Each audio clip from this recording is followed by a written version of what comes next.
अस्सलाम वालेकुम स्टूडेंट, क्या हाल चाल है जनाब, कैसे हैं आप। और अगेन वंस अगेन ईद मुबारक, खुश रहो, जीते रहो, आबाद रहो। और जल्दी से वही स्पीड के साथ जैसे कि आप लोगों का हमेशा होता है कि ज़रा स्पीड कम ज़्यादा हो जाती है, तो लेकिन आज कोशिश करते हैं कि जैसे को पता है कि इंशाल्लाह टिल सैटरडे तक फर्स्ट ईयर की जो बुक है वो हमारी कंप्लीट हो जाएगी। लेकिन उससे पहले अभी बात करते हैं, आज चैप्टर नंबर 8 तकरीबन कर लेना है और चैप्टर नंबर 7 के बारे में जो रिमेनिंग पोर्शन रह गया था उसको कंप्लीट करने की कोशिश करते हैं। तो मेरे भाई सबसे पहले मैं जो सबसे इंपॉर्टेंट जो पोर्शन है इस चैप्टर का, जो उससे पहले कर चुके हैं, सिंपल पेंडुलम से बात करना शुरू करूंगा।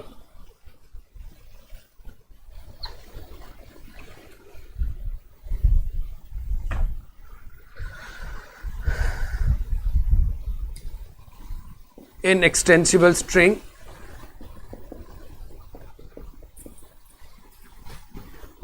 हैवी बोप और फ्रिक्शनलेस फिर्म बट फ्रिक्शनलेस स्पोर्ट, इस पूरे ऑपरेटर्स को हम नाम देते हैं सिंपल पेंडुलम का, जो कि परफॉर्म करता है सिंपल हार्मोनिक मोशन। ये हमारे पास स्पोर्ट है, स्पोर्ट के एंड पे एक स्ट्रिंग के साथ हमने एक मेटल बोब अटैच कर दी और ये इसका कोई सेंटर ऑफ मैस है। यहाँ से ये चीज़ हमेशा याद रखिएगा। इसके आगाज़ में भी ये चीज़ बता देता हूँ कि आपने हमेशा ये चीज़ पढ़ी होगी, लेंथ ऑफ द स्ट्रिंग। और लेंथ ऑफ द स्ट्रिंग आपकी फिक्स स्पोर्ट से लेकर सेंटर ऑफ मैस तक होती है। ये चीज़ आपने हमेशा याद रखनी है। Length of the string sport से लेकर सेंटर ऑफ मैस तक ऑब्जेक्ट की होती है। अब मेरा बेटा आपको पता है ये अच्छे से कि जब भी कोई चीज़ हैंग हो तो उसमें दो फोर्सेस एक्ट करें। यहाँ पे एक टेंशन डी वर्टिकली अपवर्ड और उसका वेट वर्टिकली डाउनवर्ड। तो आपको बड़े अच्छे से पता है कि दो पोजीशंस होती हैं आपके पास, एक एक्सट्रीम पोजीशन है आपके पास और दूसरी आपके पास मीन पोजीशन है। ये एक्सट्रीम पोजीशन पे टू एंड फ्रो मूव करता है अबाउट इट्स मीन पोजीशन। इसको हम नाम देते हैं सिंपल हार्मोनिक मोशन की वाइब्रेटरी मोशन। अब मेरा बेटा सबसे मजेदार क्वेश्चन हमेशा ये होता है कि यहाँ पे जो एंगल बनता है इसे कहते हैं angle made with vertical, angle with vertical. और यहां पे जो एंगल होगा वो एंगल विद हॉरिजॉन्टल होगा। जब आप एक्सट्रीम पोजीशन पे ऑब्जेक्ट पे पहुंचते हैं तो यहां पे इसका वेट तो वर्टिकली डाउनवर्ड है, लेकिन कुछ देर के लिए ये ए पोजीशन पे रुकता है। इसका मतलब यहां पे लगने वाली कोई फोर्स जो कि हमारे पास कंपोनेंट आ रही है एम जी कॉस थीटा और ये हमारे पास आ गया एम जी साइन थीटा। इस एंगल को हम एक्सटेंड कर देते हैं और इसको रेक्टेंगुलर कंपोनेंट्स में रिजॉल्व करते हैं। तो यहां से ये चीज हमेशा याद रखिएगा कि आपके पास सिंपल पेंडुलम में जो फोर्स का एम जी साइन थीटा कंपोनेंट है वो एक्ट करता है as a restoring force. M ji sine theta acts as restoring force. M ji sine theta acts as restoring force. अब मेरा बेटा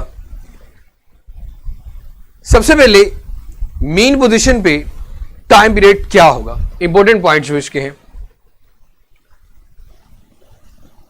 eight mean position, mean position वो होती है जहां पे ऑब्जेक्ट पे लगने वाली तमाम का इफेक्ट जीरो हो, और जब तमाम फोर्सेस का इफेक्ट जीरो होता है तो उस पर एक्सेलरेशन की वैल्यू भी जीरो होती है। और जब एक्सेलरेशन की वैल्यू भी जीरो होती है तो हम ये बात करते हैं कि आपके पास जो ऑब्जेक्ट है वो बिल्कुल क्या होगा मेरा बेटा, आपके पास जीरो होगा। तो यहां से अगर मैं आपसे ये क्वेश्चन पूछूं कि eight mean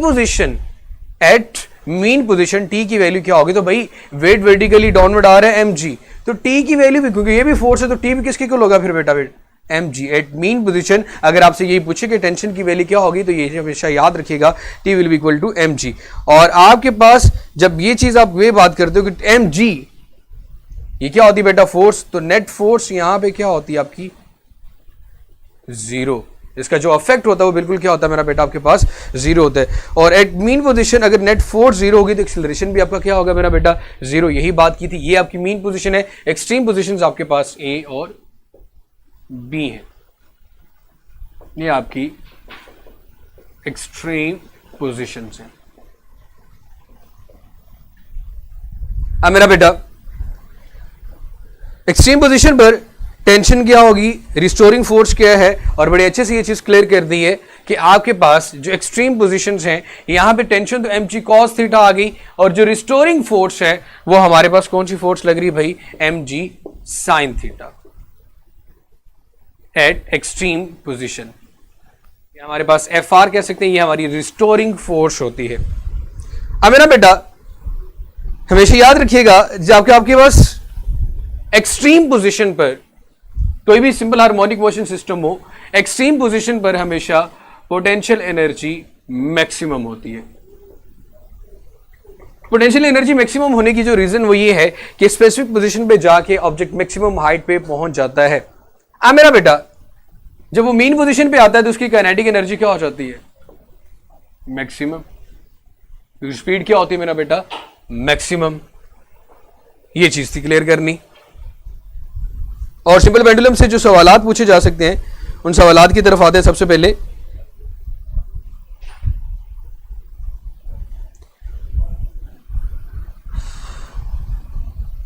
a simple pendulum, इसको मैं जरा साइड पे हो जाता हूं, आप लोगों ने नोट आउट करना हो, स्क्रीनशॉट वगैरह लेना हो तो इसका आप स्क्रीनशॉट वगैरह ले सकते हैं। इसी के बाद मैं मेरा बेटा चैप्टर नंबर 8 स्टार्ट कर दूंगा। इस 1 या 2 मिनट के जो टॉपिक्स हैं वो रहते थे, इसके बाद चैप्टर 8 ही स्टार्ट होगा। चलो भाई,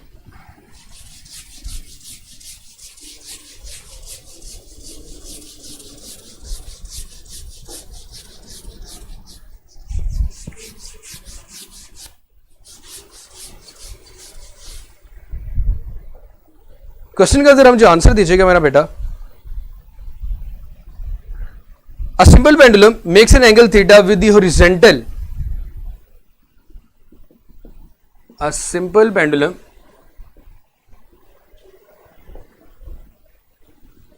makes an angle theta with horizontal, मैंने बता दिया था making an angle with vertical और हॉरिजॉन्टल। सो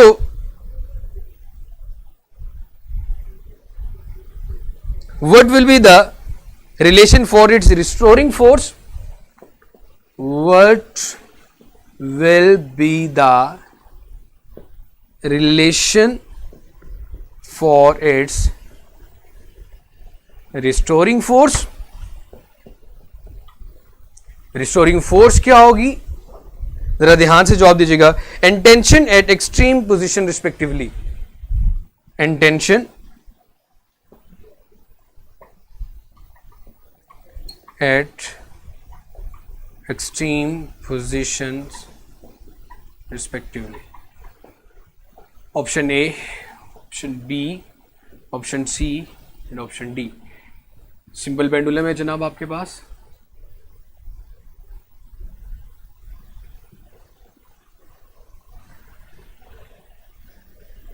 लेकिन यहां भी ये बात कर रहा हूं, making an angle theta with horizontal ये होता है। अब आपने जो चीज कैलकुलेट करनी है वो टेंशन बतानी है एक्सट्रीम पोजीशन के ऊपर, और क्या चीज बतानी जनाब आपने? उसकी रिस्टोरिंग फोर्स। टेंशन डी जाहिर सी बात है वर्टिकली अपवर्ड होगी, ये वेट है, ये कैलकुलेट करना है। अब ये अगर थीटा है तो यहां से ये जो की पॉइंट है याद रखने का, पहले मैं आपको आंसर लिख देता हूं कि एम जी sine theta M G cos theta, ये जवाब होंगे इसके। सबसे पहली चीज क्या निकालनी है आपने? Restoring force. क्या इसकी रिस्टोरिंग फोर्स एम जी साइन थीटा होगी, ये होगा, ये आंसर बनता है। मैं अभी ये नहीं कह रहा कि यही बनता है। उसके बाद M G cos theta M जी साइन थीटा, कि एम जी कॉस थीटा उसकी रिस्टोरिंग फोर्स होगी, एम जी साइन थीटा उसका आपके पास टेंशन आ जाएगी, क्योंकि आपने तो ऐसा कुछ भी नहीं पढ़ा हुआ, आपने तो एम जी साइन थीटा पढ़ी हुई है। Both A and B are possible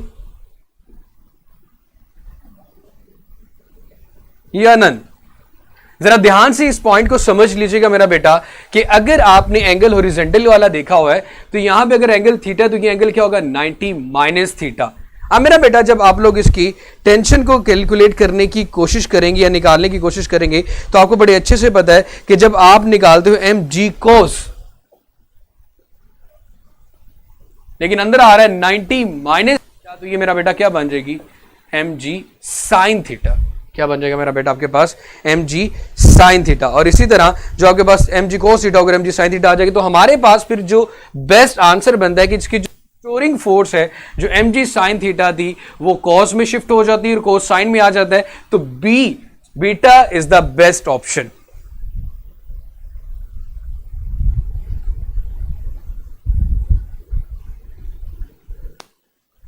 मैं पॉइंट फिर भी यहां पे लिख लेता हूं, T is equal to mg cos, अंदर था 90 डिग्री माइनस थीटा। आपको बड़े अच्छे से पता है जब 90 डिग्री माइनस थीटा आता है तो आंसर क्या बनेगा, mg sin थीटा। मैं इसका हिंट दोबारा से लिख रहा हूं। अगेन अगर मैं रिस्टोरिंग फोर्स की बात करूं, वो आ रही मेरे पास mg sin 90 degree minus theta, तो ये मेरा बेटा आपके पास बन जाएगी mg cos थीटा।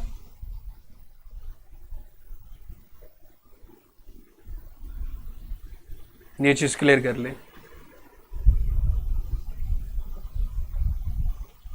एक फॉर्मूला जो आपकी बुक में खैर नहीं है, उस बुक को सिर्फ फॉर्मूला की तरह याद कर लीजिएगा। अगर पेंडुलम में बात करो तो फोर्स के लगने से टर्निंग इफेक्ट ही प्रोड्यूस हो रहा है, तो इस टर्निंग इफेक्ट को भी हम क्या नाम देते हैं मेरा बेटा, टॉर्क का। तो मैं यहां पे लिख देता हूं कि टॉर्क इन पेंडुलम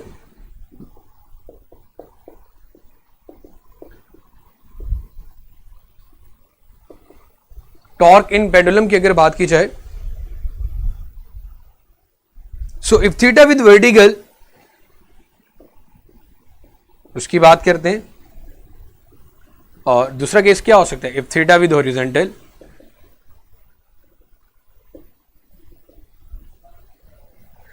अगर वर्टिकल के साथ होगा तो आपके पास टॉर्क का फॉर्मूला आएगा mgl sin theta, mgl sin theta. और अगर हॉरिजॉन्टल के साथ आएगा तो आपके पास आएगा mgl cos थीटा।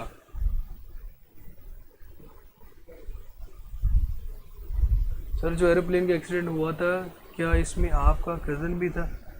नहीं यार, मेरा तो कोई कजन नहीं था, अल्लाह खैर करे। क्या हो गया, किसने कह दिया बेटा आपको?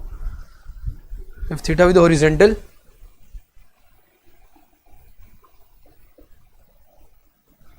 तो ये आ जाएगा मेरा बेटा आपके पास mgl cos थीटा, और ये आ गया आपके पास mgl sin थीटा।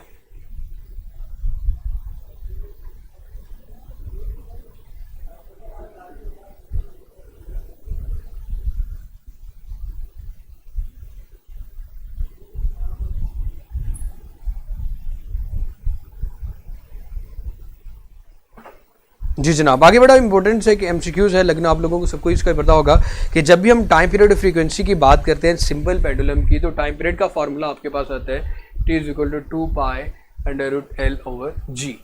और अगर उसकी फ्रीक्वेंसी की वैल्यू की बात करें तो फ्रीक्वेंसी का फॉर्मूला बनता है आपके पास f is equal to 1/2 pi √g/L। मतलब दोनों को हम क्या कर देते हैं, चेंज कर देते हैं। अब क्वेश्चन आप लोगों से अगर ये पूछा जाए कि आप यहाँ पे इंपॉर्टेंट पॉइंट ये है कि टाइम पीरियड या फ्रीक्वेंसी पे मैस इफेक्ट नहीं करता। टाइम पीरियड फ्रीक्वेंसी की वजह से या मैस की वजह से टाइम पीरियड और फ्रीक्वेंसी ऑफ द पेंडुलम पे किसी किस्म का कोई फर्क नहीं पड़ता। बट एक इंपॉर्टेंट बात मैं आप लोगों को बताता हूँ, या समझदारी वाली बात है, आसानी वाली डेली लाइफ की एग्जाम्पल है कि अगर आपके पास एक झूला हो, उसमें एक बच्चा अप एंड डाउन आगे की तरफ बैठा हुआ है, सिटिंग ऑन अ स्विंग। उसके बाद उसी झूले पे वही बच्चा खड़ा हुआ है, स्टैंडिंग ऑन अ स्विंग। तो आप मुझे ये बताएं कि टाइम पीरियड पे क्या फर्क पड़ेगा। टाइम पीरियड का यहां से बड़े अच्छे से सबको क्लियर हो रहा है कि time period is directly proportional to the length. T is directly proportional to the square root of the length। तो भैया मैंने ये बात की थी, जो लेंथ आपकी होती है पेंडुलम के अंदर, वो सेंटर ऑफ द मैस है। जब आप इसके ऊपर बैठे हुए थे, आपका सेंटर ऑफ मैस कहीं नीचे ही होगा। जैसे आप खड़े होंगे, आपका सेंटर ऑफ मैस ऊपर की तरफ शिफ्ट होगा। जब सेंटर ऑफ मैस शिफ्ट होगा तो लेंथ भी कम हो जाएगी। जब लेंथ कम होगी तो टाइम पीरियड भी कम हो जाएगा।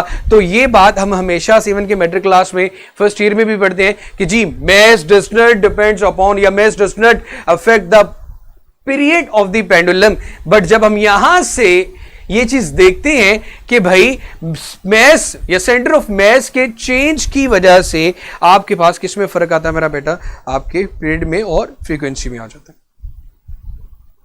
ये कुछ इंपॉर्टेंट क्वेश्चन थे सिंपल पेंडुलम से रेलिवेंट, और एक और दो क्वेश्चन उसके बाद इंशाल्लाह फिर हम नेक्स्ट पहुंचते हैं। जी एक से ऐसा पेंडुलम जिसका टाइम पीरियड टी है at earth is taken to the moon, what will be the time period on moon. आपको बड़े अच्छे से पता है कि जब हम मून के ऊपर बात करें, मैं कहता हूं एक ऐसे टाइम पीरियड, एक ऐसा पेंडुलम जिसका टाइम पीरियड टी है, इसको जरा रेज कर देता हूं। मैं ज्यादा से ज्यादा एमसीक्यू यार बार बार रेज नहीं करना चाह रहा था कि चैप्टर नंबर 8 स्टार्ट हो जाए। टाइम पीरियड ऐसा पेंडुलम जिसका टाइम पीरियड टी है ऑन अर्थ। इस पेंडुलम का टाइम पीरियड ऑन मून क्या होगा? मेरे भाई आपको बड़े अच्छे से पता है कि जी टाइम पीरियड का जो फॉर्मूला है वो है टी इज इक्वल टू, मतलब हम टी प्राइम कैलकुलेट करना चाहते हैं on prime, 2 pi under root L over g. लेकिन एक चीज आप लोगों को बड़े अच्छे से ये चीज क्लियर होगी मेरा बेटा कि जब आप जी की वैल्यू की बात करो तो मून के ऊपर जी की वैल्यू जी बाय 6 होती है, मतलब value of earth divided by 6, value of earth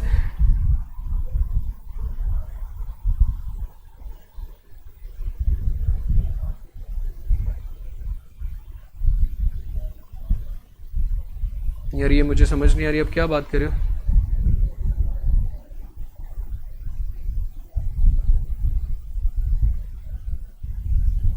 क्या बात हो रही है बेटा, मुझे जरा दोबारा से बता दे। नहीं है यार तुम लोगों का।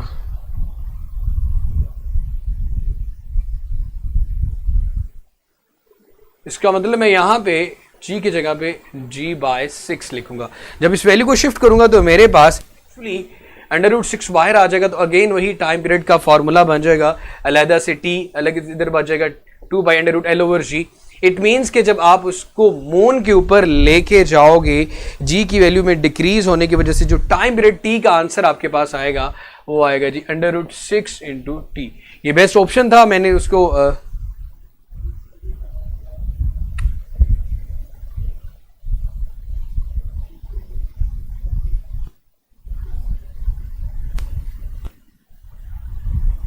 ओके एक छोटा सा एमसीक्यूज है, उसके बाद इंशाल्लाह फिर हम पहुंचते हैं डायरेक्टली अपने नेक्स्ट चैप्टर की तरफ।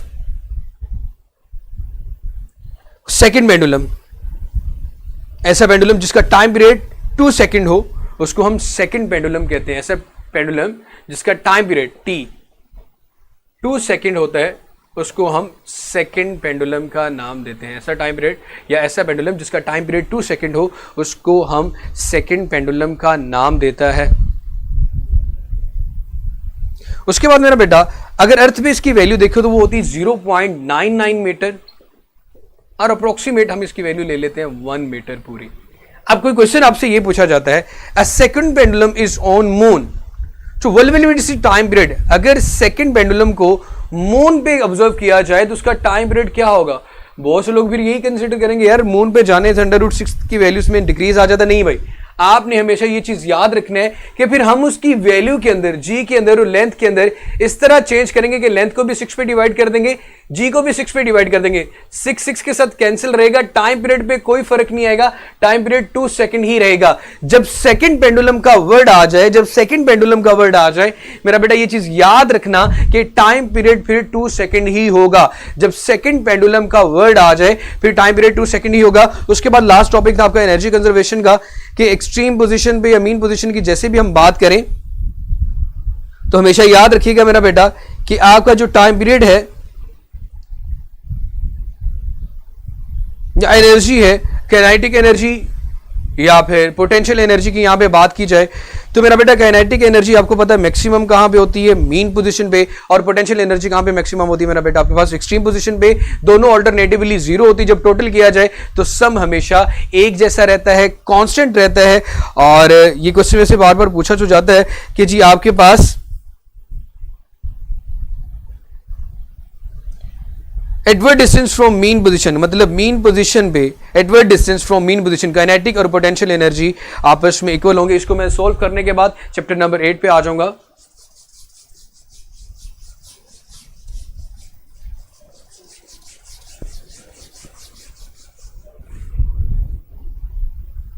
जी मैं बताता हूं मेरा बेटा, एडवर्ड distance from mean position, kinetic and potential energy are equal. एडवर्ड distance from mean position, kinetic and potential energy, इन दोनों की वैल्यूज आपस में क्या होती है मेरा बेटा? इक्वल होते हैं। आपने ये चीज़ प्रूव करनी है कि किस डिस्टेंस पे काइनेटिक और पोटेंशियल एनर्जी का जो आंसर है वो इक्वल आएगा। भाई सबसे पहले तो मैं इन दोनों की इक्वेशंस रख लेता हूँ कि काइनेटिक एनर्जी पोटेंशियल की इक्वल है। काइनेटिक का फॉर्मूला आपको पता है मेरा बेटा कि टोटल है आपके पास 1/2 के एक्स नॉट। टोटल में से जब पोटेंशियल एनर्जी सब्ट्रैक्ट करोगे तो बाकी काइनेटिक एनर्जी रह जाएगी 1/2 के एक्स स्क्वायर। और आपको पता है पोटेंशियल एनर्जी होती क्या है 1/2 के एक्स स्क्वायर। अब मेरा बेटा ये वाली वैल्यू इधर जाके ये माइनस की इधर जाके प्लस की हो जाएगी 1/2 के एक्स नॉट स्क्वायर, तो वैसे क्या रहेगा 1/2 के X square plus 1/, same value उधर आ चलेगी के एक्स स्क्वायर। अब जब हाफ में हाफ ऐड करेंगे तो एक कंप्लीट नंबर बन जाएगा। हाफ में जब हाफ ऐड करेंगे तो एक कंप्लीट नंबर बन जाएगा, तो ये बन जाएगा मेरा बेटा के एक्स स्क्वायर, या गया 1/2 के एक्स नॉट स्क्वायर। अब यहाँ पे कुछ चीजें जो कैंसिल आउट हो रही हैं और बड़े अच्छे से सबको नजर भी आ रही होंगी, के से कैंसिल हो जाएगा मेरा बेटा। अब हमें एक्चुअली जो चीज कैलकुलेट करनी थी वो डिस्टेंस कैलकुलेट करना था कि मीन पोजीशन से कितना डिस्टेंस, मतलब कि एक्स कैलकुलेट करना है। जब एक्स कैलकुलेट करना होगा तो दोनों साइडों पर जाहिर सी बात ये बच गया X not square over 2 is equal to X square. ये स्क्वायर खत्म करने के लिए आपको स्क्वायर रूट लेना पड़ेगा। जब यहां पे आप स्क्वायर रूट लेंगे तो x will be equal to X not under root 2। इनके ऊपर जो स्क्वायर है स्क्वायर रूट से कैंसिल आउट हो गया और 2 के ऊपर स्क्वायर रूट आ गया। अब आप ये चीज कह सकते हैं कि मीन पोजीशन से X not over under root 2 distance पे अगर हम जाते हैं तो हमारा जो काइनेटिक और पोटेंशियल एनर्जी है वो बिल्कुल सेम होगी। वेरी गुड मेरा बेटा, चलो यार अच्छी बात है, पढ़ लिया है तो।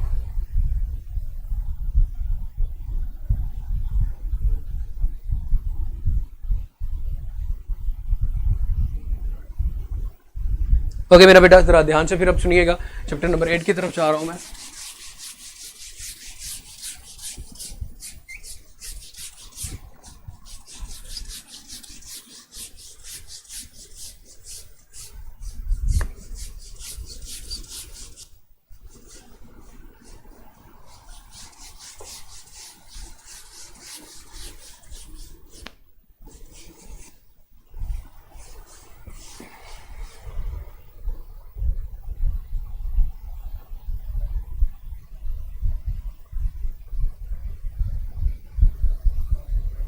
मेरा बेटा हमने कहा था कि किस डिस्टेंस पे आपकी काइनेटिक और पोटेंशियल एनर्जी इक्वल होगी। काइनेटिक एनर्जी का फॉर्मूला लिखे और पोटेंशियल एनर्जी के लिखे, दोनों को बैलेंस करके दरमियान में इक्वलिटी डाल दें। जब दरमियान में मेरा बेटा आप इक्वलिटी लिखेंगे तो आपके पास देखो मेरा बेटा काइनेटिक एनर्जी इक्वल होती है 1/2 के एक्स नॉट स्क्वायर माइनस 1/2 के एक्स स्क्वायर। कि टोटल एनर्जी क्या होती है मेरा बेटा, टोटल एनर्जी हमेशा सम होती है काइनेटिक एनर्जी का प्लस पोटेंशियल एनर्जी है। ठीक है मेरा बेटा, जो टोटल एनर्जी आपके पास 1/2 के एक्स नॉट स्क्वायर होती है और जो पोटेंशियल एनर्जी होती है 1/2 के एक्स स्क्वायर। अब यहाँ से अगर आपने काइनेटिक एनर्जी निकालनी हो तो ये इधर आके क्या हो जाएगा माइनस हो जाएगा, तो ये क्या बनेगा 1/2 के एक्स नॉट स्क्वायर माइनस 1/2 के X square is equal to kinetic energy. अब आपसे सवाल ये पूछा गया है कि अगर आप काइनेटिक और पोटेंशियल दोनों को आपस में इक्वल रख दें, काइनेटिक की जगह पे ये वाली सारी वैल्यूज पुट कर दे और पोटेंशियल की जगह पे ये वैल्यू पुट कर दे, ये माइनस जब दूसरी साइड में शिफ्ट होगा तो हाफ हाफ कंप्लीट हो जाएगा। जो चीज़ें कैंसिल आउट होती हैं उनको कैंसिल आउट कीजिएगा तो आपके पास ये आंसर आ जाएगा।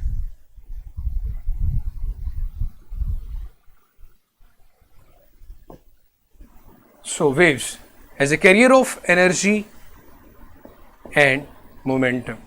हम इसमें टाइप्स ऑफ द वेव्स की बात करेंगे और क्या कितनी वेव्स होती हैं, कैसे एनर्जी ट्रांसफर होती है। सबसे पहले तो मेरा बेटा हम बात करते हैं, आपको बड़े अच्छे से पता है कि दो मेजर टाइप्स की वजह से हमेशा बात की जाती है, मैकेनिकल और इलेक्ट्रोमैग्नेटिक। हम इन्हें मैकेनिकल, नॉन मैकेनिकल और एक थर्ड जो आपने सेकेंड ईयर में डॉन ऑफ मॉडर्न फिजिक्स में एक पढ़ी थी मैटर वेव्स के बारे में, या फिर उसकी भी डिस्कशन करते हैं। इसको मैं ज़रा रेस कर देता हूँ मेरा बेटा, होपफुली अब ये क्लियर हो गया होगा। सेंटर ऑफ द अर्थ पे सिंपल पेंडुलम की वाइब्रेशन मेरा बेटा, वाइब्रेशन ही उसका टाइम पीरियड पूछा जाता है और बड़ा अच्छा क्वेश्चन किया उन्होंने कि सेंटर ऑफ द अर्थ पे आपका जो टाइम पीरियड है वो इन्फिनिट होगा। उसकी रीज़न ये है कि टी और अगर आप बात करो अंडर रूट जी, इन दोनों के साथ इनवर्स रिलेशन है। और आप लोगों ने ये चीज़ बड़ी अच्छे से पढ़ी हुई थी मेरा बेटा कि जब हम बात करते हैं अर्थ की सरफेस के ऊपर भी अर्थ पिचकी हुई तो आपके पास इसकी वैल्यू चेंज होती है। जहां पे आर की वैल्यू मैक्सिमम होती है वो आपका इक्वेटर होता है, इसे आर ई क्यू लिख देते हैं, और जहाँ पे आर की वैल्यू मिनिमम होती है उसे आर पोल कह देते हैं। और आपको बड़े अच्छे से पता है, ये चैप्टर नंबर 5 में भी पढ़ा था कि जी और आर स्क्वायर के दरमियान इनवर्स रिलेशन है। जहाँ मतलब आर स्क्वायर की वैल्यू कम होगी वहाँ पे जी की वैल्यू ज्यादा होगी, जहाँ पे जी की वैल्यू ज्यादा होगी वहाँ पे टी की वैल्यू क्या होगी मेरा बेटा, कम। तो पोल के ऊपर अगर बात करो तो टी मिनिमम होगा, जबकि जी आपके पास क्या आ रहा है मेरा बेटा, टी यहाँ पे मिनिमम होगा, जी आपका मैक्सिमम होगा। और आपके पास जो फ्रीक्वेंसी है जाहिर सी बात है वो भी क्या होगी फिर मैक्सिमम, क्योंकि फ्रीक्वेंसी और टाइम रेट तो एक दूसरे के रेसिप्रोकल होते हैं। इसी तरह इक्वेटर पे टी की वैल्यू मैक्सिमम होगी, जी आपका मिनिमम होगा, और एफ की वैल्यू आपकी भी मिनिमम होगी। अब मेरा बेटा जब सेंटर ऑफ अर्थ की बात करते हो तो सेंटर ऑफ द अर्थ, जब आप सेंटर ऑफ अर्थ की बात करते हो तो जी की वैल्यू जाहिर सी बात है उसके अकॉर्डिंग जब जीरो पुट करोगे वहां पे, जब जीरो पुट करोगे समथिंग ओवर जीरो आपके पास इन्फिनिट आ रहा होता है। जब समथिंग ओवर इन्फिनिट आ रहा होता है तो आप ये बात करते हैं कि टी आपके पास इज इक्वल टू इन्फिनिट आ जाता है at the centre of earth, और एफ की वैल्यू वहां पे फ्रीक्वेंसी की वैल्यू क्या होती है मेरा बेटा, जीरो। होपफुली ये चीज क्लियर हो चुकी होगी जिन्होंने भी पूछा था।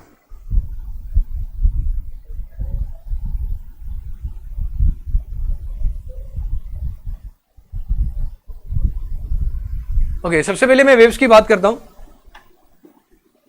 Mechanical, non mechanical and third one हम बात करते हैं बेटा मैटर वेव की। ये जरा ध्यान से, इसमें एक मजेदार एमसीक्यूज भी पूछाऊंगा। सर थोड़ा सा तो बड़ा लिखें, अल्लाह जी।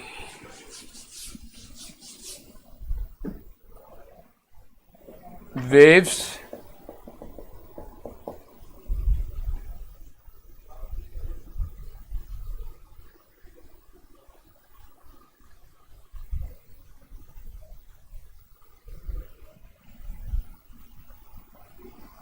सबसे पहले मैकेनिकल,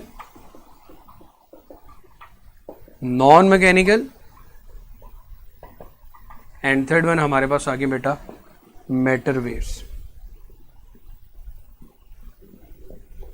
सो ऐसी वेव्स जिनको एक जगह से दूसरी जगह प्रोपेगेट होने के लिए, फैलने के लिए किसी मीडियम की जरूरत होती है, which require medium for propagation, required medium for propagation, उसको हम नाम देते हैं मैकेनिकल वेव्स का। उसकी बेस्ट एग्जांपल में हमारे पास आ गया साउंड। इसी तरह मेरा बेटा ऐसी वेव्स जिनको किसी मीडियम की जरूरत नहीं होती फॉर देयर प्रोपेगेशन, एक जगह से दूसरी जगह फैलने के लिए, which do not require a medium for their propagation, which, और बहुत से लोग ये हमेशा ये कहते हैं सर इतना सिंपल, एंट्री टेस्ट में आपसे सिंपल से सिंपल सवाल भी पूछा जा सकता है, मुश्किल से मुश्किल भी पूछा जा सकता है, इसलिए इस चीज को इग्नोर करने वाली बात नहीं है। विच do not require medium for propagation, इसको हम नाम देते हैं मेरा बेटा आपके पास नॉन मैकेनिकल वेव्स का, या फिर इन्हें इलेक्ट्रोमैग्नेटिक वेव्स भी कहते हैं। और सिंपली यहां पे मैं लिख सकता हूं फैमिली ऑफ इलेक्ट्रोमैग्नेटिक वेव्स, इसकी एग्जांपल है फैमिली, जी मेरा बेटा, ऑफ इलेक्ट्रोमैग्नेटिक वेव्स। जितने भी लाइट के अंदर इलेक्ट्रोमैग्नेटिक वेव्स में विजिबल, इंफ्रारेड, इनविजिबल रीजन आते हैं, वो सारी एग्जांपल्स आपके पास किसकी आ गई, नॉन मैकेनिकल वेव्स की। अब क्वेश्चन यहां पे ये है कि मेरा बेटा सबसे पहले an explosion take place on moon, on earth can, an explosion take place on moon, चांद के ऊपर कोई धमाका होता है तो क्या होता है भाई, आप on one on earth can, एक इंसान जो अर्थ के ऊपर है, वन ऑन अर्थ कैन, वो क्या कर सकता है, वो सुन सकता है, क्या सुन सकता है, both hear and see explosion, both hear and see लिख देता हूं, बी ऑप्शन में लिख देता हूं ओनली हेयर, या वो एक्सप्लेन को सिर्फ सुन सकता है ओनली सी, या वो सिर्फ देख सकता है डी, या फिर आपके पास नन। क्या ऑप्शन बनेगा जनाब, एक धमाका होता है मून के ऊपर,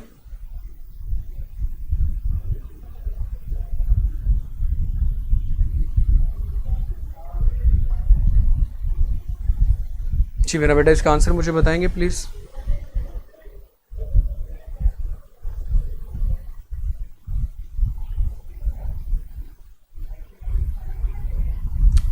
मेरे मेरे बेटे इसका आंसर बता देंगे।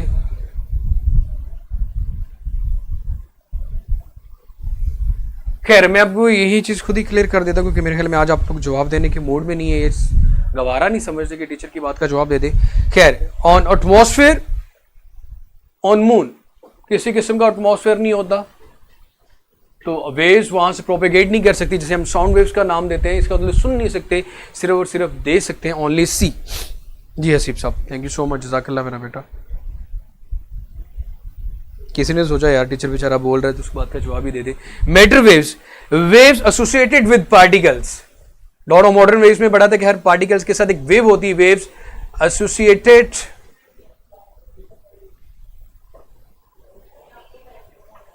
With particle. तो इसमें हमारे पास डी ब्रॉगली वेव्स आती हैं। डी ब्रॉगली ने जो हाइपोथेसिस दिया था वो क्या था आपके पास, lambda is equal to h over m v. ये एक थर्ड टाइप आ गई थी जो उसमें बाद में कही गई थी। उसके बाद मेरा बेटा हमारे पास मैकेनिकल वेव्स की मेजर दो टाइप्स आती हैं मेरा बेटा, सी, ओनली सी।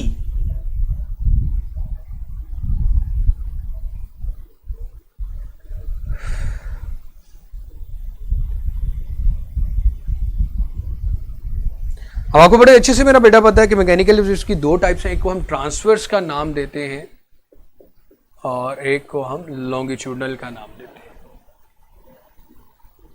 इसकी सबसे आसान एग्जांपल ये है कि आपके हाथ में एक स्ट्रिंग है, किसी फिक्स पोर्ट के साथ है, आप उस स्ट्रिंग के अंदर जब जर्क प्रोड्यूस करते हो तो उसमें वेव प्रोड्यूस होती है। वो wave actually along the x axis A से बी मूव कर रही है, डायरेक्शन ऑफ द वेव ये है, लेकिन जो उसके पार्टिकल्स हैं वो अप एंड डाउन मूव करते हैं। तो जहां पे आपके पास पार्टिकल्स ऑफ द मीडियम, जिसके अंदर आपने वेव प्रोड्यूस की, पार्टिकल्स ऑफ मीडियम और प्रोपेगेशन ऑफ वेव,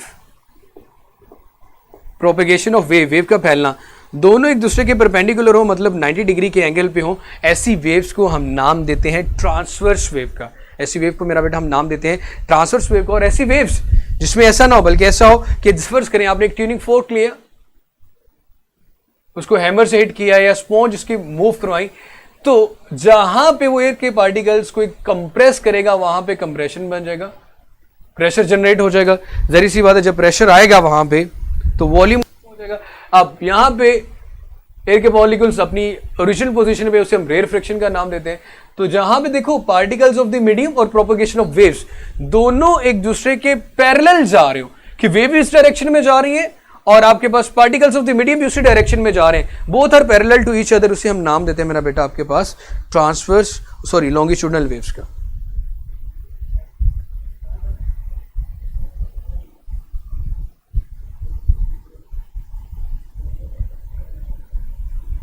जी मेरा बेटा, अब अगला बड़ा इंपॉर्टेंट सवाल है, बड़ा इंपॉर्टेंट एक रिलेशन है, तो उसको जरा अच्छे से देखिएगा। वो क्या है, relationship between phase and path difference. इसको अगर आप लोगों ने नोट वगैरह करना है तो कर ले। हाँ यार, मैं जरा इसलिए जरा जल्दी जल्दी मैक्सिमम हो जाए। कब तक चलना है ये क्लास?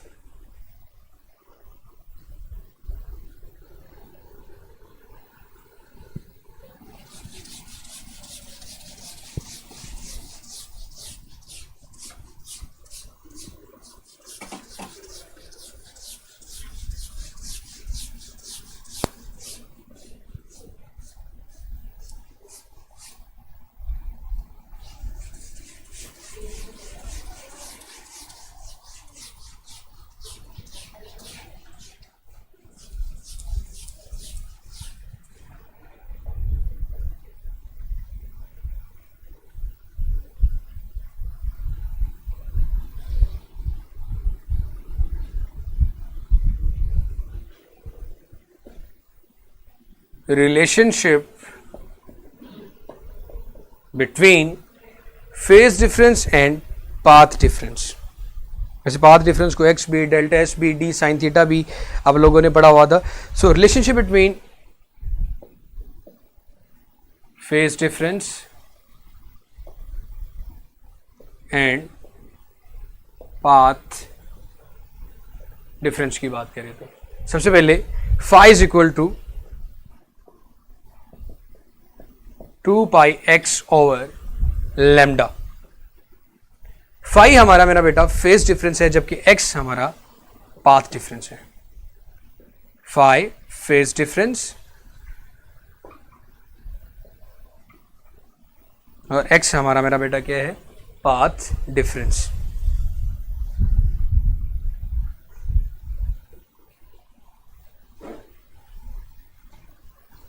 अब एक क्वेश्चन करते हैं और उसी के अंदर बाकी सारी चीजें भी क्लियर हो जाएंगी। The path difference and phase difference, जैसे कि मेरे पास एक डायग्राम है, इस डायग्राम को जरा अच्छे से समझिएगा।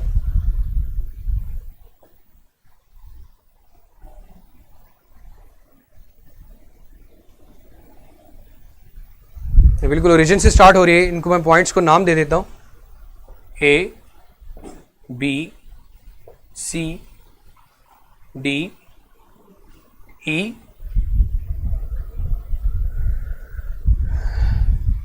ये हमारे पास आ गया मेरा बेटा एफ, इधर आ गया जी। इस तरह एक वेव है आपके पास। अब आपने यहां से एक्चुअली क्या चीज निकालनी, the path difference and phase difference, दो चीजें। फर्स्ट वन पे आपने निकालना है पाथ डिफरेंस और सेकंड वन पे आपने निकालना है फेज डिफरेंस। पाथ डिफरेंस को हम एक्स से डिनोट करते हैं और फेज डिफरेंस को हम फाई से डिनोट करते हैं। और मैं आपसे ये पूछता हूं कि सबसे पहले आप ए और सी के दरमियान, ए और सी ये दो पॉइंट्स हैं, ए और सी, ए और सी के दरमियान आपने एक्स की वैल्यू कैलकुलेट करनी है और कैलकुलेट करनी है आपने अपने फाई की वैल्यू। तो कैसे कैलकुलेट करेंगे जी?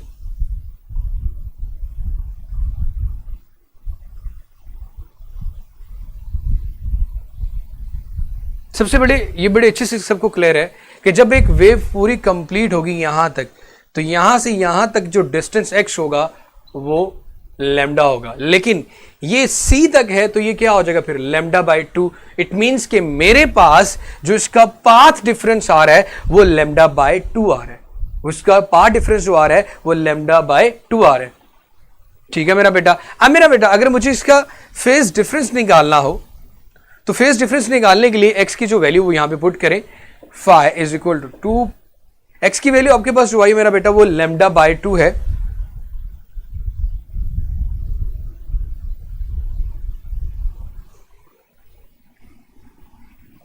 डिवाइडेड बाय लैम्डा आ रहा है। तो मेरे भाई 2 के साथ कैंसिल, लैम्डा के साथ कैंसिल, सिर्फ और सिर्फ जो आपके पास फेज डिफरेंस आ जाएगा वो आ गया फाई। तो आंसर फिर आपके मेरा बेटा फिर यही बनता है lambda by 2 and phi, lambda by 2 and phi. इस तरह पाई आप कैलकुलेट कर सकते हैं इसका पाथ डिफरेंस और फेज डिफरेंस जब भी आप निकालेंगे एंगल्स में, मतलब पाई में निकालेंगे, और उसके बाद जब आप इसका फेज डिफरेंस और पाथ डिफरेंस निकालेंगे वो लैम्डा की फॉर्म में, डिस्टेंस की फॉर्म में निकालेंगे। और एक जो यूनिवर्सल लॉ है, यूनिवर्सल फॉर्मूला जो यूज किया जाता है, इसको जरा ध्यान से सुनिएगा, relationship between V F and lambda for all waves. ये जो फॉर्मूला होता है ना मेरा बेटा, v is equal to F lambda, ये वैलिड होता है हर किस्म की वेव के लिए, for all kind of waves, for all kind of waves, valid for all kind of waves. हम हमेशा दो क्वांटिटीज के दरमियान एक डायरेक्ट या इनवर्स रिलेशन डेवलप करते हैं, और जबकि तीसरे को हम एक कांस्टेंट मानते हैं। दो के दरमियान रिलेशन डेवलप करते हैं और थर्ड हमारे पास एक कांस्टेंट कंसीडर किया जाता है। सो मेरा बेटा यहाँ पे एक जो इंपॉर्टेंट पॉइंट है, जो इंपॉर्टेंट बात है जो बताना चाह रहे हैं, उसको अगर आपने स्क्रीनशॉट वगैरह लेना है तो आप लोग ले कि how can we calculate the phase difference और द पाथ डिफरेंस। अब उसके बाद मैं जरा इसके बारे में क्वेश्चन बताने लगा, इससे रेलिवेंट एमसीक्यूज भी आप लोगों से पूछे जाते हैं। Whenever refraction take place, refraction का मतलब होता है फेज डिफरेंस मेरा बेटा यहाँ से यहाँ तक एंगल का क्या डिफरेंस है। वैसे तो आपको पता है कि 2 पाई तक कंप्लीट होता है, तो हाफ 2 पाई का हाफ करेंगे तो पाई आएगा, तो ये आपके पास एंगल का डिफरेंस पाई। और यहाँ से यहाँ तक जो डिफरेंट डिस्टेंस है उसे हम पाथ डिफरेंस कहते हैं, यहाँ से यहाँ तक जो एंगल का डिफरेंस है उसे हम फेज डिफरेंस कहते हैं। whenever refraction take place such that wave move from one medium to another medium, so एक चीज, ये कुदरत का एक कानून है कि जब भी रिफ्रैक्शन होगी, whenever refraction takes place, wave move करती है from one medium to another. तो एक चीज याद रखिएगा, ये कुदरत के असूल की तरफ से फ्रीक्वेंसी है वो हमेशा सेम रहेगी, कांस्टेंट रहेगी, उसमें कोई किसी किस्म का फर्क नहीं आएगा। जब भी कोई भी वेव एक मीडियम से दूसरे मीडियम में ट्रेवल करती है, अपने पाथ से थोड़ा हट जाती है, उसकी स्पीड में कमी या ज्यादती आ जाती है, तो मेरे भाई आपके पास जिस चीज ने सेम रहना है वो फ्रीक्वेंसी है। फ्रीक्वेंसी में किसी किस्म का कोई चेंज नहीं आएगा, फ्रीक्वेंसी में किसी किस्म का कोई चेंज नहीं आएगा। इसको आप एक यूनिवर्सल लॉ कंसीडर कर लें। अब मैं वही क्वेश्चन पूछूं, a wave move from one medium to another medium, which quantity remain same. तो अगेन वही बात, जो ऑप्शन जो एमसीक्यूज का आपका एंटी टेस्ट में आया हुआ है कि जब एक मीडियम से दूसरे मीडियम में वेव ट्रेवल करती है, which quantity remain same. We option A लिख देता हूं, ऑप्शन बी में आपके पास लैम्डा आ गया, ऑप्शन सी में आपके पास फ्रीक्वेंसी आ गई, डी में आ गया नन। तो बड़े अच्छा बेस्ट ऑप्शन इज द सी, कि आपके पास फ्रीक्वेंसी में किसी किस्म का कोई चेंज नहीं आता जब भी आपके पास किसी भी किस्म की रिफ्लेक्शन होती है।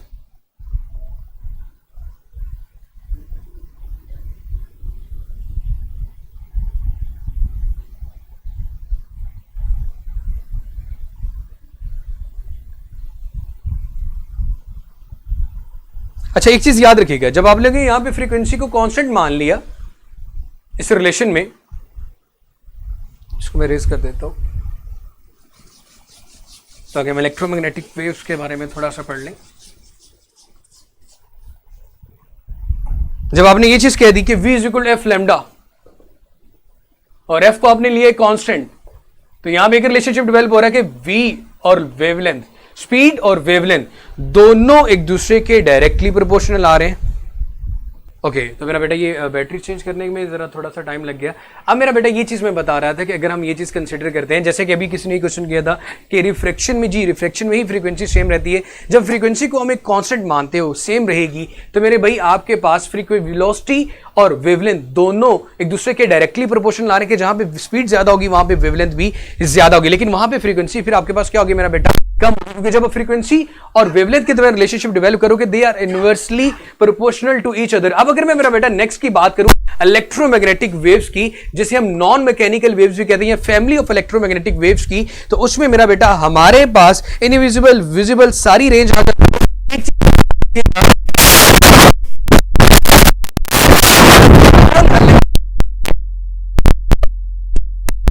All electromagnetic waves have same speed। Vacuum के अंदर जितनी भी इलेक्ट्रोमैग्नेटिक वेव्स हैं, उन सब की जो स्पीड है वो बिल्कुल सेम होगी, कांस्टेंट होगी, और स्पीड की जो वैल्यू है सी आपके पास है मल्टीप्लाई बाय पावर 8 मीटर पर सेकेंड। इसको हम एज ए कांस्टेंट मानते हैं। जब आप खुद देखो कि इसको कांस्टेंट मानोगे, यहां पे फ्रीक्वेंसी और वेवलेंथ आ रही है, क्योंकि स्पीड ऑफ लाइट को हम सी मानते हैं, जिसकी वैल्यू हमेशा से, वॉइस इशू है। अब क्लियर है मेरा बेटा?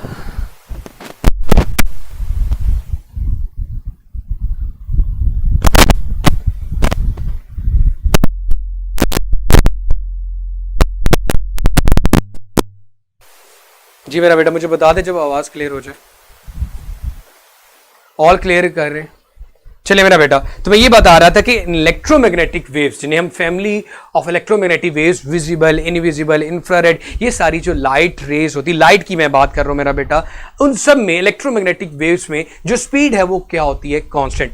जब स्पीड को मैं कांस्टेंट मानूंगा, इधर मेरे पास आ रहा है v equal to F lambda, frequency F,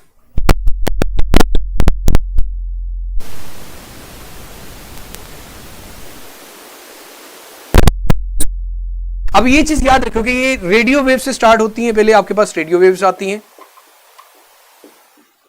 उसके बाद रेडियो वेव से अगर हम इस तरफ शिफ्ट होते हैं तो हमारे पास माइक्रोवेव्स आ जाएंगी उससे कम, माइक्रोवेव्स के बाद इंफ्रारेड, माइक्रो के बाद इंफ्रारेड, इंफ्रारेड के बाद भाई रोए की बीवी, जिसे वेबगायर भी पढ़ते हो तो मैं रोए की बीवी कर लेता हूं। अगेन सर भाई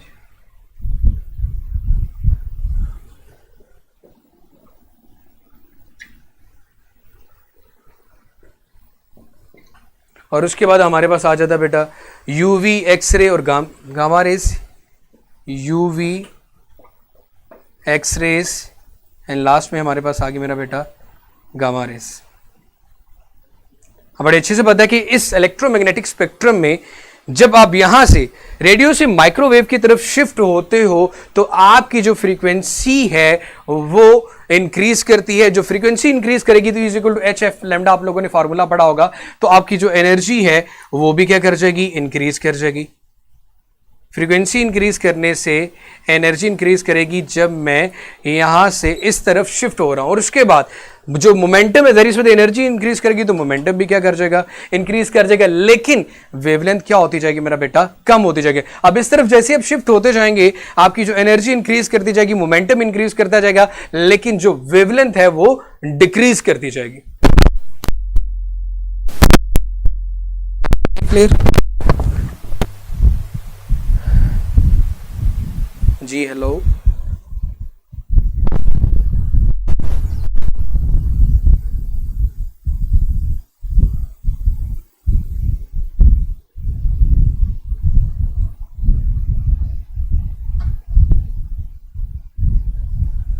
क्लियर है जी मेरा बेटा, क्लियर हो गया आवाज। तो मैं यही चीज बता रहा था कि आपके पास जब इलेक्ट्रोमैग्नेटिक वेव्स की बात की जाती है, लाइट की बात की जाती है, तो उसकी स्पीड कांस्टेंट मानते हैं। जब हम रिलेशनशिप में उसको कांस्टेंट कंसीडर करते हैं तो हमारे पास एक रिलेशनशिप आता है कि फ्रीक्वेंसी और wavelength both are inversely proportional to each other. हम रेडियो वेव से माइक्रो में आए, माइक्रो में इंफ्रारेड, वेबगायर जो आपके पास विजिबल रेज आ जाती है, विजिबल रीजन आप जिसे आप कहते हो। और उसके बाद ये वाला रीजन वैसे इनविजिबल है आपके पास, ये सारा ये आपके पास विजिबल है।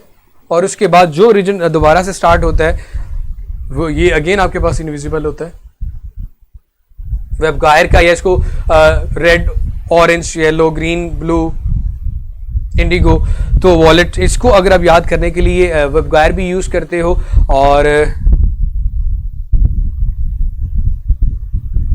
उसके बाद उसकी आप वेबगायर भी यूज कर सकते, या रोएगी बीवी। हाँ भाई, सुर ताल तो मेरा बेटा आप लोगों को काफ़ी आते हैं मेरे ख्याल में। पता चल रहा है मुझे कि कैसी कैसी आवाम से मेरा वास्ता पड़ चुके।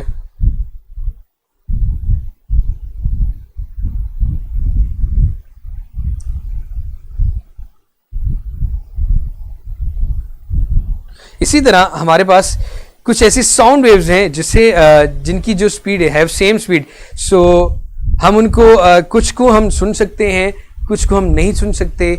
और वो कौन सी फ्रीक्वेंसी, जिनकी स्पीड, ऐसी साउंड वेव्स जिनकी स्पीड सेम है, साउंड वेव्स की बात कर रहा हूँ। ये तो हमने लाइट की भी बात की थी ना, इसको मैं रेज कर रहा हूँ। इसको अगर आप लोगों ने नोट वगैरह करना है तो कर सकते हैं, ठीक है। अब मेरा बेटा आप लोगों ने वो पढ़ी भी होंगी, ऑडिबल फ्रीक्वेंसी की जो साउंड वेव। अब देखो वहां पे फ्रीक्वेंसी चेंज है लेकिन स्पीड सेम है, same speed. Similarly, for sound waves in air, they have a same speed, so we can make it infrasonic, एक कैटेगरी आ गई, सोनिक दूसरी कैटेगरी आ गई, और थर्ड वन आपके पास अल्ट्रासोनिक आ गई। मैं बात कर रहा हूं मेरा बेटा साउंड वेव्स की। इससे पहले हमने इलेक्ट्रोमैग्नेटिक वेव्स मतलब लाइट की जो फैमिली थी उसको डिस्कस किया था। अब सबसे पहले इंफ्रासोनिक की बात की जाए तो इनऑडिबल है, मतलब इसको सुन ही नहीं सकते। इसकी जो फ्रीक्वेंसी होती है वो बिलो 20 हर्ट्ज होती है और इंसानी कान बिलो 20 हर्ट्ज की फ्रीक्वेंसी को नहीं सुन सकता। उसके बाद जो ऑडिबल रेंज है वो हमारे पास 20 हर्ट्ज से 20 के हर्ट्ज तक है।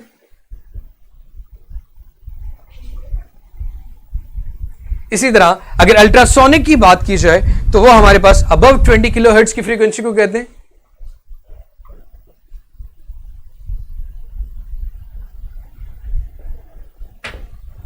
तो ये 3 पॉइंट मेरे बेटा आपने याद रखने हैं।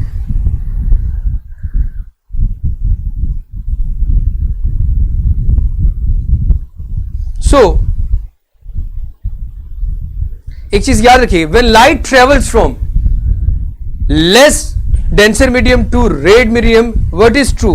आप चीज हमेशा याद रखिएगा मेरा बेटा कि कौन सी चीज है जिसमें फर्क पड़ेगा। ये क्वेश्चन का आंसर अब आप लोगों ने मुझे देना है अगर आपको इस चीज की समझ आ चुकी है। डेंसर से रेयर या रेयर से डेंसर में जाते हो आप, एक मीडियम से दूसरे मीडियम में जाते हो, एक चीज तो सेम है जिसको हम फ्रीक्वेंसी का नाम देते हैं, लेकिन किन वैल्यूज में चेंज आता है जरा आपने बताना है। कि अगर हम f को कांस्टेंट माने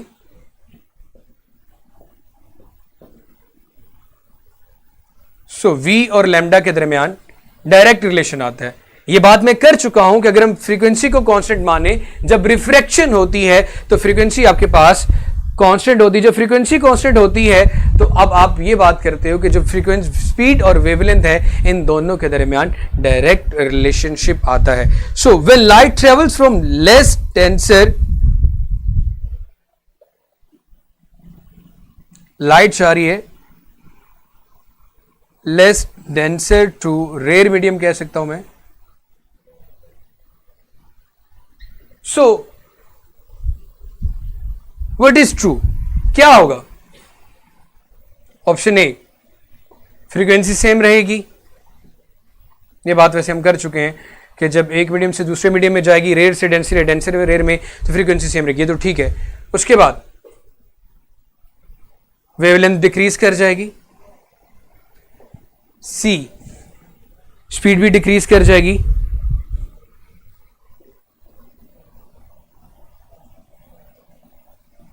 डी ऑल आर करेक्ट। तो क्या आंसर बनता है जनाब? जो आउटर स्पेस से जमीन की तरफ आती है with the speed of light, उनको हम नाम देते हैं मेरा बेटा कॉस्मिक रेज का, हाईली एनर्जी। जी ऑल, D is the correct answer. बिल्कुल ठीक फरमाया आप लोगों ने, जज़ाकल्लाह।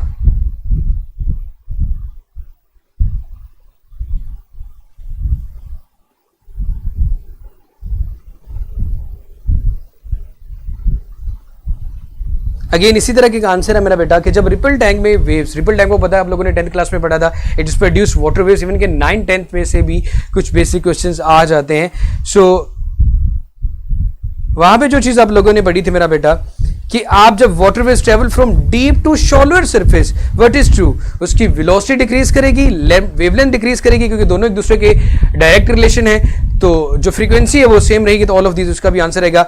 डीप वाटर का मतलब होता है मेरा बेटा लेस डेंसर, और शैलोर वाटर का मतलब होता है लेस या डेंसर आपके पास।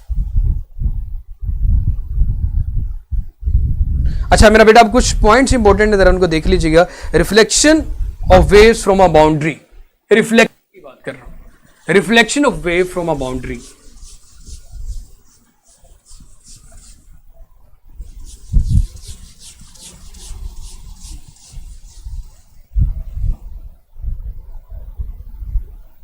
फॉर ट्रांसवर्स और लॉन्गिट्यूडनल दोनों की बात करेंगे। Reflection of wave from boundary,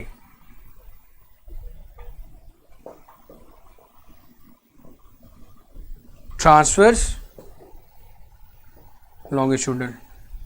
transverse में आपके पास क्रेस्ट और ट्रफ दोनों चीजें होती हैं, लॉन्गिट्यूडनल में रेयर और कंप्रेशन, रेयर फ्रिक्शन होते हैं। ट्रांसवर्स में reflection from a denser boundary, जब रिफ्लेक्शन होती है फ्रॉम डेंसर बॉडी या बाउंड्री, तो ये चीज याद रखिएगा, जब डेंसर बॉडी से जाके टकराएगी तो 180 का फेस से जाएगा, क्रेस्ट ट्रफ में बदल जाएगा, ट्रफ क्रेस्ट में बदल जाएगा।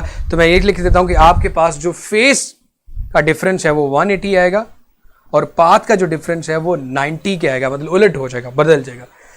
तो इसको मैं λ/2 ही लिख देता हूं, x को, x = λ/2। इसी तरह जब आपके पास रेयर बाउंड्री के साथ रिफ्लेक्शन हो रही होगी,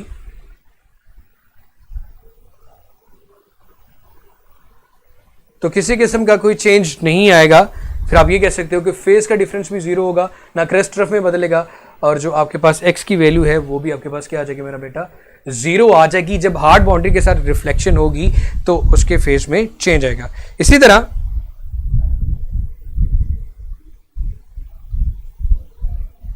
लॉन्गिट्यूडनल वेव्स में थोड़ा उलट है ये जब डेंसर बाउंड्री के साथ जाके टकराएंगे तो आपके पास x की वैल्यू भी 0 है और फाई भी 0 है। लेकिन जब रेयर के साथ होगा रिफ्लेक्शन लॉन्गिट्यूडनल वेव्स की, तो आपके पास जो फाई की वैल्यू है वो 180 डिग्री आएगी और जो थीटा आपके पास आएगा, जो x आएगा, वो अपना बेटा λ/2 आएगा। सो ये कुछ इंपॉर्टेंट पॉइंट थे इसके।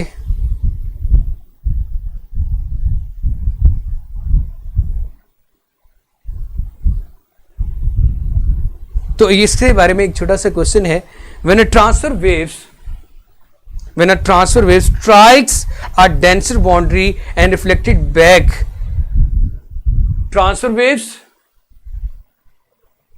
मैं शॉर्ट फॉर्म में पूरा एमसीक्यूज लिख रहा हूं, ट्रांसवर्स वेव है, वो स्ट्राइक कर रही हैं, टकरा रही हैं एक डेंसर बाउंड्री के साथ,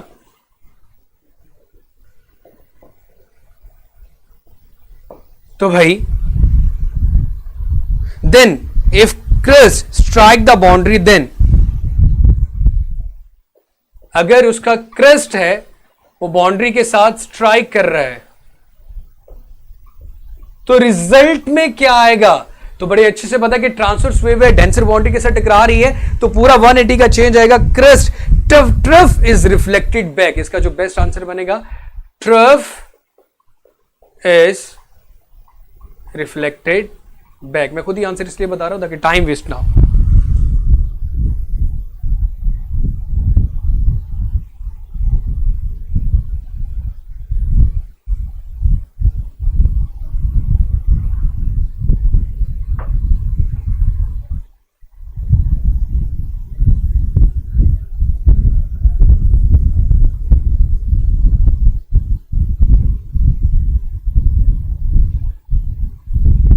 जी मेरा बेटा, तो अभी इसको ज़रा जो भी आप लोगों ने स्क्रीनशॉट वगैरह लेना है ले लें। स्पीड ऑफ साउंड की बात करता हूं, उसका फॉर्मूला तो आपको बड़े अच्छे से पता होगा, V is equal to Young's modulus of elasticity divided by density of the medium. लेकिन एक चीज़ याद रखिएगा, वो क्या है उसी को बताने लगा हूं अभी।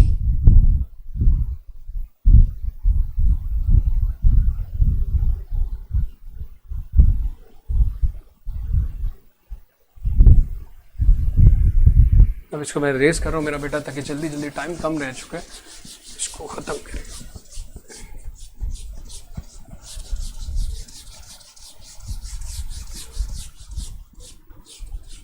Modulus of elasticity, Young's modulus, shear's modulus, आप लोगों ने इस तरह के बारे में चीजें पढ़ी हुई थी। तो V is equal to speed of sound in air की बात करने लगे, speed of sound in air, V is equal to E over density. इसका मतलब यंग्स मॉडुलस ऑफ इलास्टिसिटी या modulus of elasticity of medium, modulus of elasticity of medium divided by density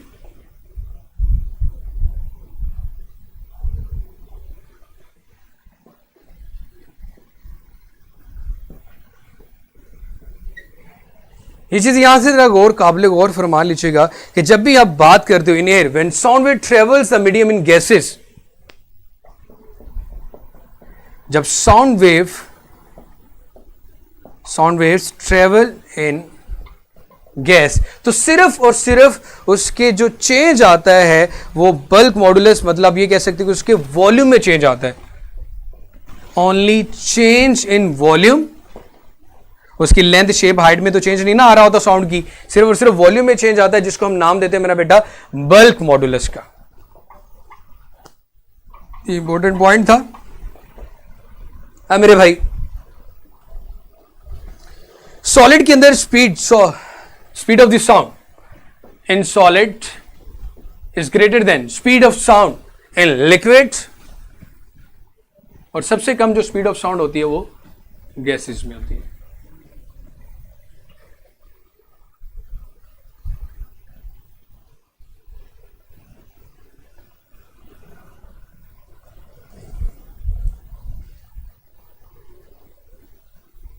अच्छा मेरा बेटा एक चीज याद रखिएगा, अब आपसे क्वेश्चन ये पूछता हूं, speed of sound in solid is greater than in gases because speed of sound in solid gases के मुकाबले में ज्यादा होती है। Option A, option B, option C और ऑप्शन डी। ऑप्शन ए में कहता हूं कि स्पीड ऑफ साउंड ज्यादा इसलिए क्योंकि डेंसिटी ऑफ द सॉलिड ज्यादा होती है डेंसिटी ऑफ गैसेस से। एक आंसर ये लिख दिया। बी में मैंने लिख दिया कि आपके पास इलास्टिसिटी ऑफ द सॉलिड ज्यादा होती है गैसेस से, ये रीजन हो सकती है। या फिर बोथ ए एंड बी, या फिर क्या आएगा, नन। तो मेरा बेटा एक चीज याद रखना कि डेंसिटी के साथ तो इसका इनवर्स रिलेशन आ रहा है, ई के साथ इसका डायरेक्ट रिलेशन है। तो यंग्स मॉडुलस ऑफ इलास्टिसिटी आपकी बात कर सकते हो कि इसकी जो वैल्यू सॉलिड में ज्यादा होती है as compare to the gases, जिसकी वजह से speed of the sound is greater than in gases. So reason आपको ये बड़े अच्छे से पता है कि आपके पास अगर डेंसिटी की बात की जाए तो इन दोनों के दरमियान तो मेरे भाई इनवर्स रिलेशनशिप डेवलप हो रहा है, लेकिन V और E के दरमियान जो रिलेशन है वो डायरेक्ट है। So which one is the correct answer? B is the correct answer. Okay, बोध में उसके बाद speed of the sound 332 metre पर सेकंड कैलकुलेट की गई। न्यूटन ने एक फार्मूला कैलकुलेट किया for the calculation of the speed of the sound in air. Actually बहुत से लोग यही समझते हैं कि न्यूटन ने जो ये फार्मूला डिराइव किया था speed of the sound calculate करने का, वो speed of the sound calculate करने के लिए तो था ही, क्योंकि वो तो कैलकुलेशन पहले भी थी, लेकिन एक्चुअली वो जो चीज कैलकुलेट करना चाह रहा था वो ये करना चाह रहा था कि इस प्रोसेस में कौन सा स्पीड ऑफ द साउंड में कौन सा प्रोसेस है, आइसोथर्मल है, आइसोबैरिक है, आइसोकोरिक है या एडियाबैटिक है। तो उसकी जो सबसे बड़ी मिसकंसेप्शन थी वो आइसोथर्मल समझते रहे, जिसकी वजह से उनकी वैल्यू में जो चेंज है वो भी ज्यादा आता। तो हमारे पास Newton's formula for the calculation of speed of the sound, Newton's formula, उसका जो बेसिक ऑब्जेक्टिव था उसकी बात करते हैं।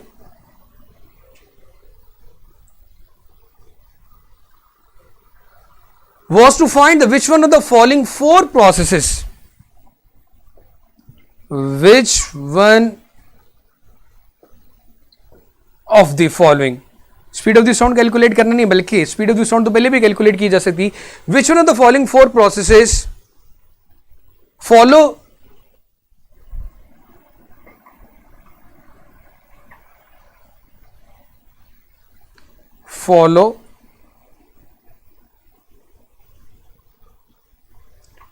During propagation. प्रोपेगेशन में ऐसा कौन सा मेथड है, कौन सा प्रोसेस है जिसको फॉलो अप किया जाता है? एक्चुअली वो ये चीज कैलकुलेट करना चाह रहे थे। आइसोथर्मल, आइसोबैरिक, आइसोकोरिक,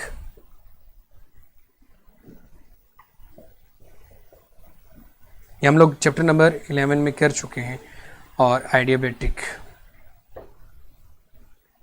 ये एक्चुअली उनका बेसिक ऑब्जेक्टिव था।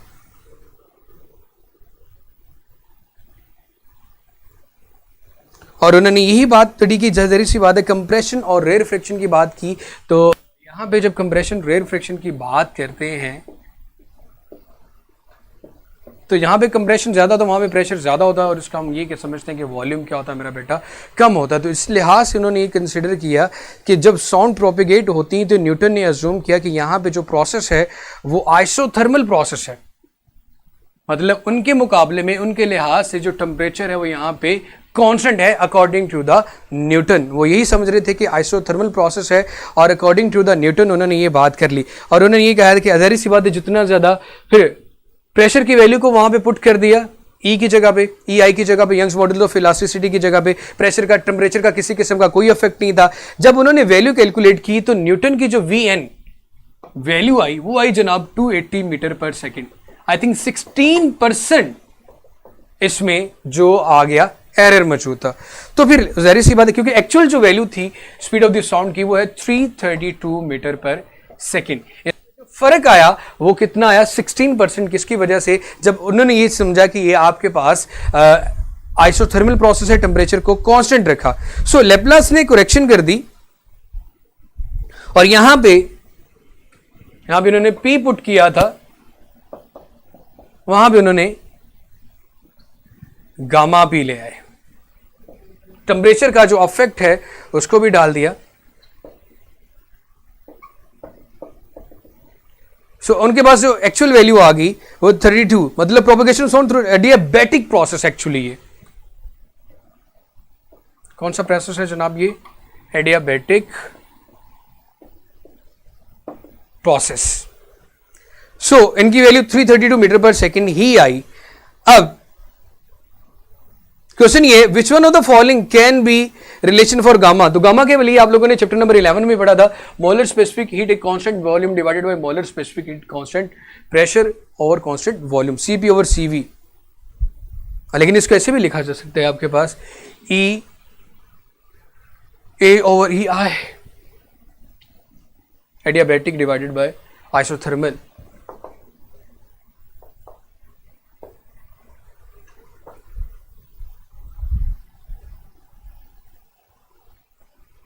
जरी सी बात, अगर हम बात करें affect of factors affecting speed of the sound in air, सबसे पहले अगर प्रेशर की बात की जाए तो रिलेशनशिप में प्रेशर का डायरेक्ट रिलेशन आ रहा है V directly proportional to under root P। यहां से ये चीज क्लियर होती है, V directly proportional to under root P। So actually pressure के अफेक्ट करने से फर्क किस में आता है मेरा बेटा? जब प्रेशर कम या ज्यादा होता है ना, तो प्रेशर अफेक्ट करता है डेंसिटी को। इसको अफेक्ट करता है मेरा बेटा डेंसिटी को, इसके अलावा उसमें किसी किस्म का चेंज नहीं आता, डेंसिटी को अफेक्ट करेगा। सो प्रेशर जब डेंसिटी को अफेक्ट करेगा तो जरी सी बात है उसकी जो रेशो है वो हमेशा सेम रहती है। मतलब प्रेशर की वजह से स्पीड ऑफ द साउंड में, अभी यही बात की थी कि जब हमने उसको एडियाबैटिक प्रोसेस माना तो हमारे पास स्पीड ऑफ द साउंड की वैल्यू बिल्कुल ठीक आई। इट मींस कि प्रेशर का किस्म का डेंसिटी को अफेक्ट करता है कि डेंसिटी के अफेक्ट से स्पीड ऑफ द साउंड में किसी किस्म का कोई फर्क नहीं पड़ता। तो मेरे भाई आप ये बात कैसे, जरी सी बात है, देखो ऊपर से मैं प्रेशर की वैल्यू बढ़ाता जा रहा हूं, फॉर्मूला आपके पास की है गामा पी ओवर डेंसिटी। जब प्रेशर को बढ़ाऊंगा डेंसिटी आप कहते हो जी कम होती है, तो भाई ये चीज बढ़ रही है, ये चीज कम हो रही है, ये कम हो रही है, ये बढ़ रही है, दोनों वैल्यू में एक जैसा कमी या ज्यादती आ रही, चेंज आ रहा है, तो इसके आंसर में किसी किस्म का कोई फर्क नहीं पड़ेगा। तो मैं ये कह सकता हूं कि speed of the sound does not affected by the pressure, speed of the sound does not affected by the pressure.